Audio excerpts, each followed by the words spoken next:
Hola a todos. Vamos empezando nuestro devocional de esta semana, leyendo el libro de Hebreos capítulo 10, versículos 32 al 39. Y vamos a ir también a meditar un poco sobre el ánimo en medio al caos, cómo tener ánimo en medio a toda esa situación que nosotros estamos lidiando. Así que vamos a leer Hebreos capítulo 10, versículos 32 al 39. Dice así la palabra de Dios. Pero traed a la memoria los días pasados, en los cuales, después de haber sido iluminados, sostuvisteis gran combate de padecimientos. Por una parte, ciertamente, con vituperios y tribulaciones, fuisteis hechos espectáculo, y por otra, llegasteis a ser compañeros de los que estaban en una situación semejante, porque de los presos también os compadecisteis, y el despojo de vuestros bienes sufristeis con gozo, sabiendo que tenéis en vosotros una mejor y perdurable herencia en los cielos. No perdáis, pues, vuestra confianza, que tiene grande galardón, porque os es necesaria la paciencia, para que habiendo hecho la voluntad de Dios, obtengáis la promesa. Porque aún un poquito, y el que ha de venir vendrá, y no tardará. Mas el justo vivirá por fe, y si retrocediere, no agradará a mi alma.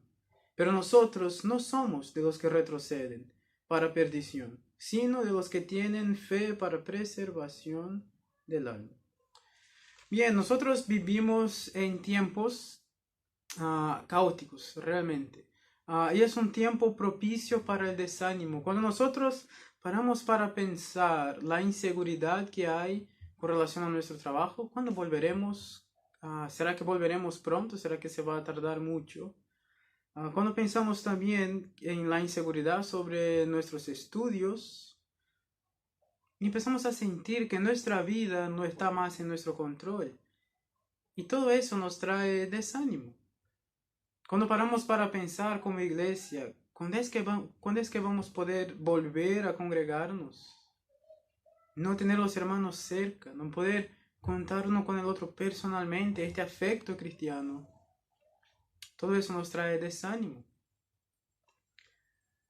Incluso por ahí podemos desanimarnos de nuestra fe. Y es por eso que el autor de Hebreos acá trae esa exhortación a los cristianos, porque ellos también estaban pasando en aquel entonces por un momento caótico y desanimador, pero no por una amenaza de salud que los afrontaba, sino por la persecución. La persecución a los cristianos acá era algo que dejaba para ellos el mundo en un ambiente caótico y desanimador.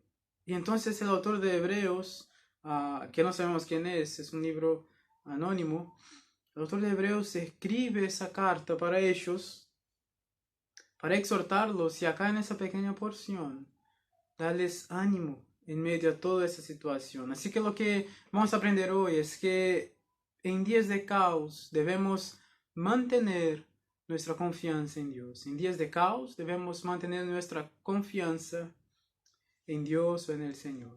Ahora, ¿cómo podemos mantener nuestra confianza en el Señor? En primer lugar, recordando el primer amor. Fíjense, versículos 32 al 33 dice: pero traed a la memoria los días pasados, en los cuales, después de haber sido iluminados, sostuvisteis gran combate de padecimientos. Por una parte, ciertamente con vituperios y tribulaciones, fuisteis hechos espectáculo, y por otra llegasteis a ser compañeros de los que estaban en una situación semejante. En esos momentos de desánimo, donde estamos lejos de manifestar lo que manifestamos en nuestro primer amor, en aquel momento justo después, cuando fuimos iluminados por el Espíritu Santo de Dios y su palabra. Es justamente a aquel momento donde nacimos de nuevo que nosotros debemos volver, traer a la memoria y recordar.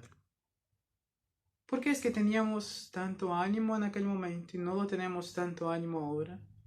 Porque en aquel momento estábamos mirando atentamente a nuestro Señor Jesucristo. Estábamos perplejos, admirados, asombrados con su grandeza, y ahora dejamos con que las circunstancias y ese caos que nos rodea empiece a dominar nuestros corazones. Y es ahí donde el peligro del desánimo entra. Y el autor de Hebreos los pide para que recuerden, traigan a la memoria los días pasados, los cuales después de haber sido iluminados sostuvisteis gran combate de padecimientos. La palabra acá sostuvisteis trae la idea literalmente de mantenerse abajo. Es justamente la palabra que la Biblia usa constantemente para perseverancia y a veces también para paciencia. Y es eso, ellos se mantuvieron bajo esa presión. Y cuando estamos en esa situación de caos, muchas veces oramos para que Dios quite de nosotros ese peso que tenemos en las espaldas, pero lo que debemos de pedir son hombros fuertes para soportarlo y aguantar eso al máximo que podamos para que podamos perseverar en el Señor. Recordemos en los primeros días cómo no eran pequeñas cosas que nos desanimaban, y las cosas que venían para desanimar, de hecho, nos animaban más, porque nos alegraba en sentirnos partícipes de los sufrimientos de Cristo. Para pensar un poquito en lo que Dios está haciendo con nosotros. Que la iglesia de Cristo no sea perseguida no es algo normal. Nosotros vivimos en tiempos anormales. No es normal que no seamos perseguidos. En toda la historia la iglesia cristiana fue perseguida. Dios nos está dando el privilegio de sentir un cachitito de nada de lo que los cristianos del otro lado del mundo sienten en no poder congregarse libremente, de tener que mantener sus cultos familiares en muchos casos, de a veces, si es que llega el caso, tener alguna reunión virtual, y en muchos casos ni siquiera lo pueden hacer porque son descubiertos. Pero Dios nos está dando la oportunidad de ser partícipes de un poquito de todo eso. Es interesante pensar también que al recordar su primer amor, ellos recuerdan eso que sufrieron al principio, pero también recuerdan de una comunión inquebrantable. Versículo 33 dice: o sea, dos maneras en que ellos sufrían. Por una parte, ciertamente con vituperios y tribulaciones fuisteis hechos espectáculos. En algunos momentos ellos eran literalmente perseguidos, aunque no llegaban a derramar su sangre por Cristo, podían ser azotados, presos, eran hechos espectáculo. Pero en otros momentos ellos no eran perseguidos.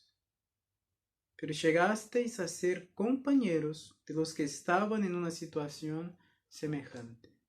A veces no eran ellos que eran perseguidos, eran sus hermanos. Pero en ese momento de persecución, su pensamiento no era: no puedo estar con esos hermanos porque ellos están siendo perseguidos y esa persecución se me va a tocar a mí. Lo que ellos hacían era ser compañeros, copartícipes de ellos, tener koinonia, comunión con ellos. Porque ellos entendían que la comunión cristiana es algo inquebrantable. El cuerpo de Cristo no puede ser roto, es inquebrantable como iglesia del Señor Jesucristo. Recuerden en los primeros días, justo cuando fueron iluminados, el ánimo, el amor por congregarse. Y no era un congregarse por congregarse, era un congregarse para aprender más del Señor, para conocer más a Cristo, para estar con tus hermanos, ser animado por ellos y animar a ellos. Pero ¿cuántas veces dejamos que el desánimo entre en nuestra mente, en nuestro corazón? Y ya no pensamos más en animarnos unos a otros, porque ni siquiera ánimo tenemos. Pero al no tener ánimo podemos acudir a otros hermanos para que nos animen, pero ni eso queremos hacer muchas veces. Tan desanimados que estamos. Empezamos a tratar de dividir Cristo de su iglesia, sin pensar en el error teológico que eso es. Causar un divorcio entre Cristo y su novia. Es imposible amar a Cristo y no amar a su iglesia. Es entonces que el autor de Hebreos les recuerda que en sus días pasados no solo sufrían por Cristo, pero también eran compañeros de aquellos que sufrían, porque la comunión cristiana es inquebrantable. Hermanos, no dejemos que esa distancia quebrante nuestra comunión. Usemos de los medios que tenemos posibles y a nuestras manos por ahora para mantener nuestra comunión viva y animar unos a otros. Así que en estos días de caos debemos mantener nuestra confianza en el Señor y en primer lugar es recordando nuestro primer amor, recordando cómo fue al principio y por qué estamos en esa situación ahora. Segunda manera es recordando nuestra viva esperanza. En esos momentos conseguimos pensar solamente en el ahora, al máximo en qué será mañana, pero no tenemos mucha esperanza. Es una situación desanimadora donde muchas veces parece que se va de mal en peor y no tenemos esperanza. Pero el autor de Hebreos les escribe justamente sobre esa esperanza. Fíjense el versículo 34, dice, porque de los presos también los compadecisteis, y el despojo de vuestros bienes sufristeis con gozo, sabiendo que tenéis en vosotros una mejor y perdurable herencia en los cielos. Esos cristianos muchas veces perdían sus bienes en la persecución, tenían sus bienes robados o confiscados, dependiendo de cómo se traduzca la palabra acá. Pero nada de eso los desanimaba, mucho por lo contrario, ellos recibían eso con gozo, porque no estaban mirando sus bienes terrenales, sino mirando las cosas que Dios les dio en los cielos. Es interesante notar acá que dice, sabiendo que tenéis en vosotros una mejor y perdurable herencia en los cielos. De hecho, los mejores manuscritos y los manuscritos más antiguos no tienen esa palabra en vosotros, sino que debería ser traducido para vosotros, sabiendo que tenéis para vosotros una mejor y perdurable herencia en los cielos, allá donde no hay corrupción, donde no hay ladrones, donde no hay inflación. Allá realmente es donde está nuestro tesoro. Las cosas materiales son pasajeras, hermanos. Tenemos una viva esperanza de un día estar con Cristo en los cielos, y eso debe alegrar nuestro corazón. No debemos perder eso de vista. Y muchas veces los sufrimientos vienen para recordarnos que no estamos en el cielo todavía, para recordarnos que tenemos una patria mejor, un hogar celestial, donde podemos estar y disfrutar íntimamente de la presencia del Señor. Es interesante también pensar que habla sobre ese gozo que ellos tenían. Entonces, ellos estaban dispuestos a sufrir la pérdida de sus bienes porque estaban mirando constantemente al gozo que tenían en el cielo.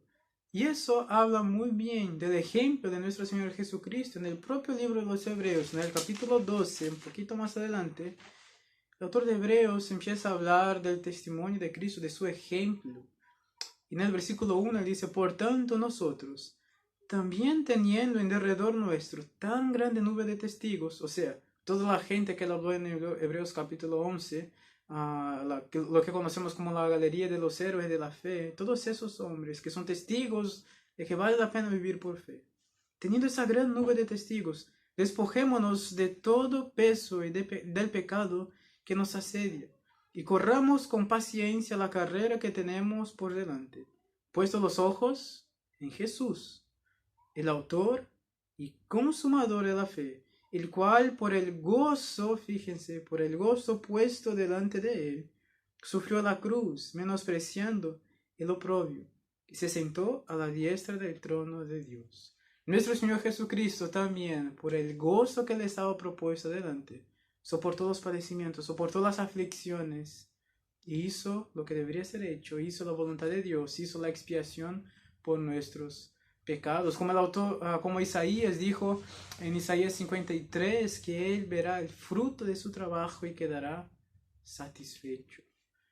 Hermanos, levantemos un poco nuestros ojos, dejemos de mirar un poco a esa tierra que camina a su fin en algún momento. No sabemos si está cerca o si aún va a tardar, pero el día llegará. Pongamos nuestros ojos en los cielos, en la eternidad, donde realmente allí está nuestra recompensa. Una pareja de misioneros que fue a China y misionó allá por mucho tiempo y invirtieron toda su vida allí hasta quedar bien viejitos. Ellos estaban volviendo a su patria y al llegar en el puerto, en la embarcación, vieron a pasacalles y un montón de gente y pensaron, wow, todo eso es para nosotros, nos vendrán a recibir con mucha alegría. Pero cuando llegaron allá, vieron que toda esa fiesta no era para ellos. Se quedaron muy tristes, muy decepcionados. Y aquel misionero estuvo sufriendo tristemente y depresivo todos aquellos días pensando, ¿cómo puede ser que hemos invertido toda nuestra vida en la obra de Dios y no vino una persona a darnos un abrazo? Llegamos en nuestro hogar y nadie vino a recibirnos. Su esposa sabiamente le recordó, no hemos llegado a nuestro hogar todavía. Nuestro hogar es nuestro hogar celestial con nuestro Dios. Y allí debe estar nuestra esperanza. Nuestra viva esperanza no es solamente de que estaremos en el cielo y si algo nos pasa en esta vida estaremos con el Señor. Pero nuestra viva esperanza está en el versículo 37 del capítulo 10, que dice, porque aún un poquito, y el que ha de venir, vendrá y no tardará. A casi 2000 años atrás se escribió eso y dice, aún un poquito. Él ya consideraba que era un poquito y que el que viene vendrá y no tardará. Seguramente falta mucho, mucho, mucho menos para que nuestro Señor Jesucristo venga a llevarnos. Mantengamos viva nuestra esperanza. El Señor viene y el que viene, viene pronto y no tardará. Pero hay muchos que desprecian a Dios. Hay muchos que no lo conocen. Y los profetas en la Biblia hacían una alerta constante. ¿Por qué deseáis el día del Señor? Porque el día del Señor no será un día de paz, sino de destrucción, de juicio. Y sobre muchos pesará la ira de Dios y el juicio de Dios, porque no se arrepienten de sus pecados, sino creen en Jesucristo como Salvador. No estoy hablando de ser una persona moral, de ser una persona religiosa, porque de personas morales y religiosas el infierno está lleno. Estoy hablando de personas que se arrepienten de sus pecados y creen en Cristo como su Salvador. En los días de Jesús no tenía nadie más moralmente acepto y más religioso que los fariseos. Y Jesús les dijo claramente que ellos no iban al cielo y no dejaban a las otras personas entrar. Que ellos recorrían el mundo entero para ser un prosélito y cuando lo hacían 2 veces más hijos del infierno. Porque toda esa religiosidad y aparente moralidad que tratamos de poner sobre nosotros, nada es más que una máscara que nos ponemos, porque en el fondo de nuestro corazón sabemos que no pasamos de pecadores necesitados, que necesitamos constantemente de la gracia de Dios. Es por eso que Cristo vino a morir en nuestro lugar. Es por eso que Él vino para hacer el pago por nuestro pecado, su vida por la nuestra, un verdadero intercambio, donde los pecados de todos aquellos que creen, que creyeron y que todavía aún van a creer en Cristo fueron puestos sobre Él. Y entonces Él lleva la ira de Dios, el castigo por nuestros pecados. Y entonces su justicia se transfiere a nosotros. Y así somos justificados, somos salvos por la gracia, por medio de la fe, no de obras para que nadie se gloríe. El Señor viene pronto y para nosotros es una alegría, pero para muchos es un motivo de preocupación. Y si eso te preocupa, te animo a que no dejes eso preocuparte, de que vayas al Señor Jesucristo, que creas en Él, que confíes en Él como su Salvador personal, que te arrepientas de tus pecados, que entienda que no importa cuán bueno seas, jamás será bueno lo suficiente para entrar en el cielo, porque nadie lo es, nadie lo será. Pero se recuerde de cuando Jesús murió, tenía un ladrón a su lado que se arrepintió y tuvo garantía de que en aquel mismo día estaría en el cielo con Cristo. Él no era un religioso, no era una buena persona, era un pecador arrepentido y el cielo está hecho para pecadores arrepentidos. Jesús mismo dijo que yo no vine a buscar a los justos, sino llamar a los pecadores para el arrepentimiento. En tercer lugar, nosotros debemos mantener nuestra confianza en el Señor, no solo recordando nuestro primer amor y también recordando nuestra esperanza de que todo eso pasa, pero nuestra esperanza está en los cielos, pero también recordando nuestra identidad. Versículos 38 y 39 dice: mas el justo vivirá por fe, y si retrocediere, no agradará a mi alma. Pero nosotros no somos de los que retroceden para perdición, sino de los que tienen fe para preservación del alma. ¿Cómo empezó nuestra vida con Dios? Por fe. Allí, bíblicamente, nacimos de nuevo. En aquel momento fuimos regenerados, nos fue dado un nuevo corazón. Pero todo eso empezó por fe. Y él dice más: el justo vivirá por fe. No vivimos por medio de esas circunstancias, no vivimos por lo que vemos. No podemos dejar que esas cosas nos afecten. Recordemos quiénes somos. Nacimos por fe. Así nacimos de nuevo. ¿Y por qué el autor de Hebreos hace eso? Porque recordar quiénes somos nos ayuda a entender cómo debemos de vivir. Porque quiénes somos realmente nos influencia. De dónde nacimos, eso nos influencia por completo. Yo puedo tratar de estudiar el castellano el mejor posible, pero siempre me va a quedar algo de acento. Espero que en algún momento me disminuya bastante. Pero todo eso me hace recordar de dónde vengo. Por más que yo trate de adaptarme culturalmente, a mí me encanta la comida de acá, me encantan las pizzas, las empanadas, el asado. Pero un arroz con poroto me viene bien muchas veces. Porque es lo que soy, es de donde vengo. Yo puedo añadir cosas a quien soy, pero no puedo negar quién soy. Y básicamente es eso lo que el autor de Hebreos está hablando. Recuerden de dónde ustedes vinieron. Ustedes nacieron por fe y viven por fe y deben de vivir por fe. Esas cosas no deben avalarse a ustedes porque ustedes no viven por las cosas que ustedes ven, sino creen en las cosas invisibles y por eso caminan y viven. Él dice también que si retrocediere no agradará a mi alma. Él acá no está hablando sobre una pérdida de salvación, por ejemplo, el versículo 39, cuando dice: pero nosotros no somos de los que retroceden para perdición. Él acá está haciendo una clara distinción. Uno que cree, persevera en el camino. El que no cree, retrocederá y mostrará realmente lo que él es. Y es por eso que es necesario recordar quiénes somos, de dónde nacimos, de dónde venimos. Nuestro nacimiento espiritual no por voluntad humana, no por voluntad del varón, sino por el Espíritu Santo de Dios que nos regeneró y nos dio un nuevo corazón. Y por fe nacimos de nuevo. Es por eso que vivimos por fe. Él dice claramente: nosotros no somos de los que retroceden. Por lo contrario, somos de los que perseveran. Así que, hermanos, en medio de toda esta situación desanimadora,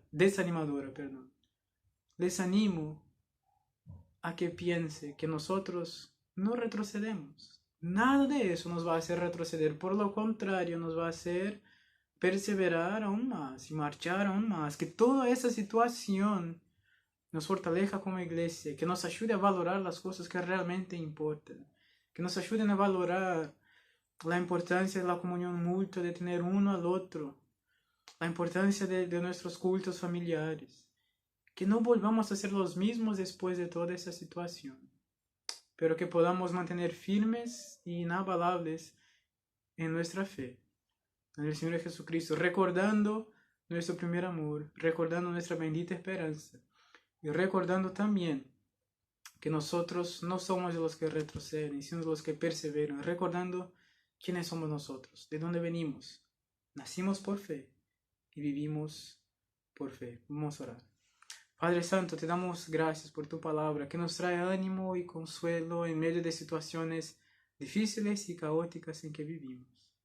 Te pedimos, Dios, que podamos mantener viva nuestra confianza en ti, recordando nuestro primer amor y cómo nos dejamos a llevar por un amor intenso por ti. Que ese mismo amor permanezca en nosotros. Te pedimos que nos ayude a recordar nuestra bendita esperanza, nuestro hogar celestial.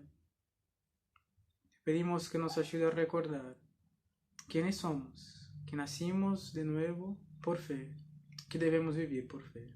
En nombre de Jesús, amén. Que Dios les bendiga y que su palabra siga animando nuestros corazones.